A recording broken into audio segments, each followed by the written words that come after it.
20 continues. Once again, John Miller. We've all had the experience, those 2 a.m. wakings when your heart pounding, you bolt awake from a nightmare. Well, for some people, chronic nightmares take a serious toll, both emotionally and physically. But one sleep expert says he has a new technique, one that will show you how to turn nightmares into sweet dreams. Here's Lynn Shea. It is etched on all of our psyches, some more indelibly than others. I was in the stairwells, and it was smoky, and I couldn't really see, but there were people all around me. And I just heard them saying, help me, help me, help me, get me out of here, help me. Deb recalls the horror of September 11th as if it were happening today. And I saw arms coming out at me like this and trying to get me to pull them and just feeling completely helpless. What's incredible is that Deb was more than 300 miles away from the horror.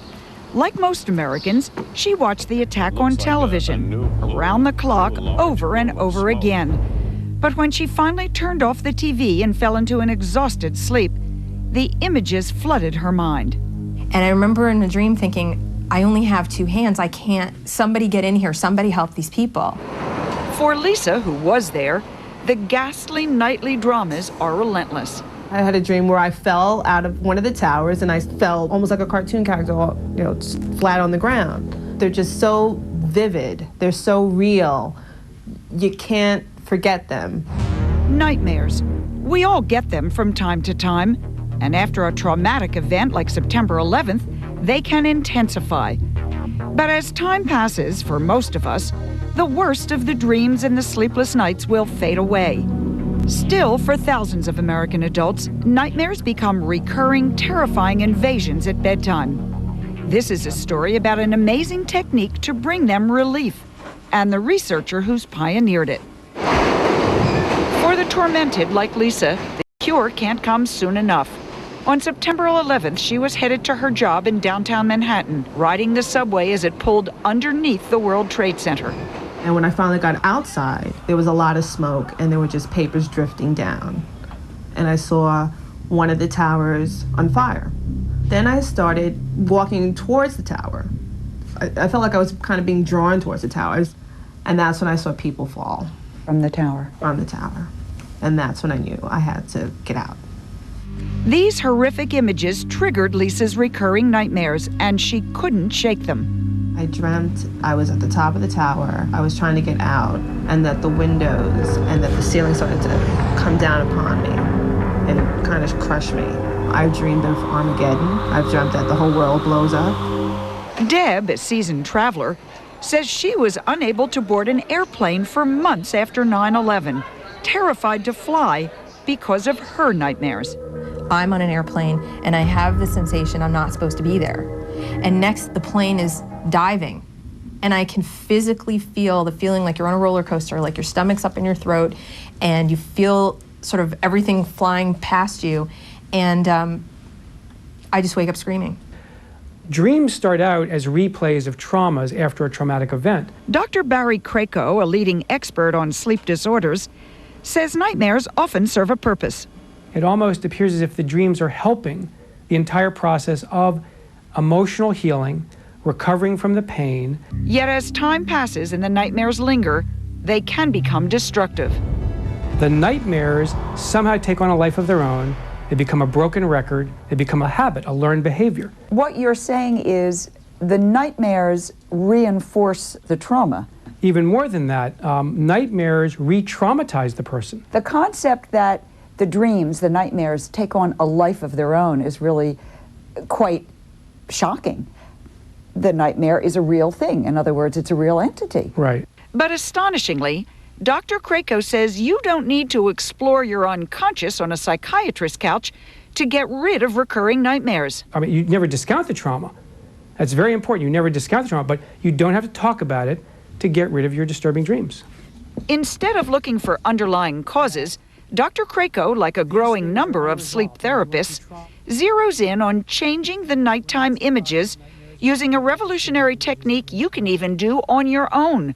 It's called imagery rehearsal therapy. The technique in its simplest form is take a nightmare, any nightmare you want, change it any way you wish.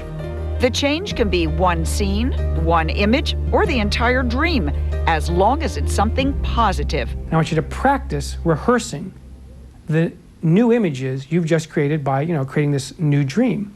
And you're going to reprogram your imagery system. So literally what you're doing is making something up in your head and sort of making an appointment to think about it when you go to sleep. Right. And simply by asking someone to do that, can they change their dream or their nightmare? If they will do it a few minutes a day for a few weeks to a few months, there is clear evidence that they will markedly reduce their disturbing dreams, or in some cases completely eliminate them. This ability to control our nighttime dreams has been studied by scientists for decades, but only recently has it proven beneficial for trauma victims. Studies have shown that by fashioning new images, new scenes, if you will, to replace the terrifying ones, and by running through them over and over again, patients can not only conquer their nightmares, but reduce their anxiety as well. At our request, Dr. Krako brought together other 9/11 nightmare sufferers to join Lisa and Deb in a sleep therapy group that will last 3 sessions, a total of 9 hours. During the final session, Lisa and Deb learned the imagery rehearsal therapy. Step 1. Write out one disturbing dream. Step 2. To change the nightmare any way you wish. Afterwards, they sit quietly and rehearse the new images. So take a few deep breaths. It sounds too easy, but studies have shown the technique works 90% of the time. Meet one of the success stories. I dreaded going to sleep. It was my enemy. 10 years ago, Roberta was kidnapped and repeatedly raped. She was plagued by recurring nightmares, but imagery rehearsal therapy changed everything.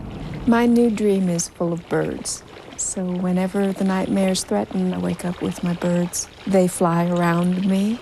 They're my sanctuary, my safety. Learning to control the nightmares gave me my life back, and it gave me a future. And what about the future for Deb and Lisa? It's now 4 months since they met with Dr. Krako. Describe the image that you came up with. How did you change your nightmares? Well, I look at the beauty around me. I look at how beautiful the area is. So you didn't look at the buildings and think of them being under attack? Correct. You thought of them as? So looking at the architecture, wonder about how long the building had been there, and I start looking at that instead of concentrating on any other horror that I might have seen. Did it ever occur to you before this all began that you could be in control of what you dream at night? Absolutely not. Absolutely not. Deb also says the sleep therapy helped conquer her fears. I would get on a plane now, whereas before treatment, there's no way. I don't think you could have dragged me kicking and screaming onto an airplane because the images were so real. She's replaced her nightmares of crashing planes with pictures of safe landings where she's in charge. I can take control of these nightmares and change them into positive images. You don't have to be a victim of your sleep. You don't have to lie there all night tossing and turning and feeling like this is just something you have to live with, because it's not at all, and everybody deserves a good night's sleep. Dr. Krako says that this imagery rehearsal therapy has an impressive success rate, ranging from 50 to 90% depending on the severity of the nightmares. That's right. And if you have any questions for sleep therapist Dr. Barry Krako, he will be available live online to answer them. Just log on to abcnews.com for details. We'll be right back. When 2020 returns, Barbara Walters goes to jail. A very Touchdown Irish!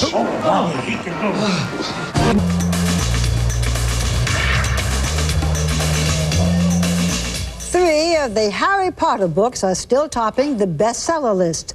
But some parents aren't happy about that. Some even go so far as to say that these books are inspired by Satan.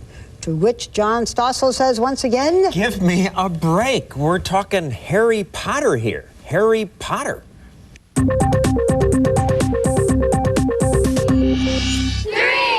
2, 1. Who could be upset about this? Kids so eager to read that when the next book hits the stores, a mob of them waits to get it. Yeah, Harry Potter rules. This was the scene when the fourth book came out. Millions of children were eager to devour 734 pages. I keep them under my pillow at night, read them with a little flashlight. And most parents are thrilled about it. I'm excited about anything that will tear our son away from the Nintendo games. So who could object to kids reading Harry Potter? Well, some people do. The Potter books have now been banned at several schools. Others have forbidden teachers to hold classroom readings. Why? Well, watch this video from Jeremiah Films titled Harry Potter Making Evil Look Innocent. It's part of a crusade to warn parents about the dangers of Harry Potter, like the broomsticks the kids ride. It's a phallic symbol. They're also upset about that lightning bolt on Harry's forehead. This lightning bolt was considered so important in occult mythology that Hitler used it on his uniforms, and it is half of the swastika. One of the signs of the Antichrist will be a mark on the forehead. Reverend Joseph Chambers of Paw Creek Ministries, North Carolina, agreed to talk to us about this after the producers of that video refused. Chambers himself has published similar complaints about the books. The Harry Potter series is a creation of hell. It's a how-to course in witchcraft and Satanism. They're actually being taught how to be wizards and witches. Well, yes, the stories are filled with witches and wizards. You're a wizard, Harry. I'm a what? There are plenty of mystical characters in the Harry Potter series, but so what? It's fantasy, right? Should kids not read Mary Poppins? She's flying around with an umbrella. And Tom Sawyer, Huck Finn, they tried to get rid of warts by swinging a dead cat over their heads. There's not the heavy dose of witchcraft in those books as it is in the Harry Potter books. I don't want my son casting spells. I don't want my son trying to take revenge by brewing up a witch's brew. Are children of America brewing up witches' brews? Absolutely. At least Reverend Chambers wants to persuade us not to read Harry Potter rather than ban the books. But others want bans. In Butler, Pennsylvania, they held this book burning Harry Potter books as well as other children's books and videos. Kids we talked to said, don't these adults get it? The kids know that it's only a story. I think we should celebrate Harry Potter for pulling kids away from cartoons and out of video arcades, teaching them not just the joy of reading, but about friendship and courage and making moral choices. Understand this, Harry, because it's very important. Not all wizards are good. I think people who want to ban these stories are, well, maybe this girl says it best. I think the people who want to ban the Harry Potter books are really cuckoo. Right.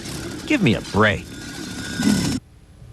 Now, some people would look at that and say, maybe these people take themselves too seriously. What did you think of the Reverend when you spoke to him? The more I talked to him, the more I could understand his point. He can't get the Bible taught in school, but as he sees it, witchcraft is a religion, and that's being taught. But the Bible not in school, that's a separation of church and state. And that's the dominant religion that people were afraid would be forced on people. Witchcraft is never going to be the dominant religion. Well, you wonder who speaks for the devil. You would have never thought it would have been Harry Potter. If you'd like to jump in on this discussion, on or off your broomstick, you can do that on John's webpage at abcnews.com. We will be right back.